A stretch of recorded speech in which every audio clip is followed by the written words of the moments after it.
Yo, what's up mga kaibigan? Nalina tayo magkwentuhan. Kanina ay naganap na ang pagpapakilala kay Klay Thompson bilang parte ng Dallas Mavericks. Siya nga ay gagamit ng jersey number 31. Alay nga daw ito sa idolo niya noong bata pa siya na si Reggie Miller, na 85 3-pointers na lamang ang kailangan ni Klay upang maangatan nito bilang pang-5 sa all-time 3-pointers made sa NBA history. Isang bagay nga ito na nakakapanibago. Bukod nga sa nasa ibang team na siya after more than a decade of playing for the Golden State Warriors, iniba niya din ang kanyang jersey number. Pahayag ni Klay Thompson sa press conference ay panibagong simula nga daw ito para sa kanya.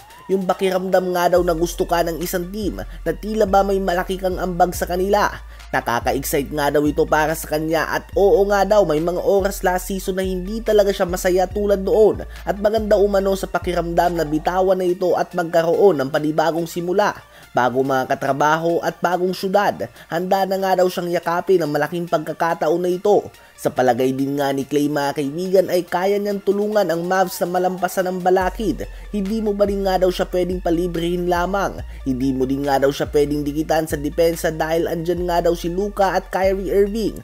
Excited lang nga daw siya at alam niya umano na kaya niya pang maging epektibo sa loob ng court. Very good player pa rin nga daw siya sa liga at matutulungan niya ang team na ito mapa-experience man, kaalaman sa basketball at big scoring nights. Kailangan niya lang nga daw na maging in best shape.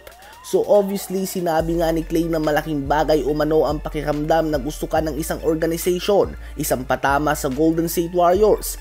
At tiyak nga na makakatanggap talaga si Klay ng mga open looks playing with Luka and Kyrie Irving na dalawang player na pinakamadalas ma-double team sa NBA dahil sa kanilang galing bilang mga one-on-one players.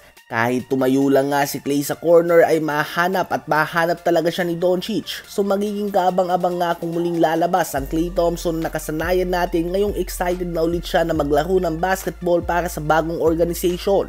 Ano ba masasabi niyo tungkol dito? Habang si Chris Paul naman ay aminado nga na ang pagkakataon na maging teammate at maglaro kasama ang last year's number 1 pick and unanimous Rookie of the Year winner Victor Wembanyama ay malaking dahilan kung bakit niya ginusto na maglaro para sa San Antonio Spurs. Gusto nila nga daw na manalo. Pahayag din ng point guard ay agad din siya nakatanggap ng text mula kay Tim Duncan, Manu Ginobili at Tony Parker the moment na pumirma siya sa San Antonio Spurs ng kontrata. Wala din umanong player na mas pinag-uusapan pa ng mga kapwa player kaysa kay Wemby. Nag-uusap nga daw sila ni Harrison Barnes sa malaking bagay umano na ma-appreciate si Wemby day in and day out. Mas gusto niya nga daw na maglaro ayon kay Chris Paul at mag-contribute kaysa maghabol lamang ng singsing at pangako niya nga daw na magko-compete sila sa malalim na Western Conference. Excited din umano siya na matuto sa mga young players ng Spurs and at the same time ay ituro kung ano man ang nalalaman niya. Sa palagay niyo ba ay makakaabot ngayon ang San Antonio Spurs sa NBA playoffs?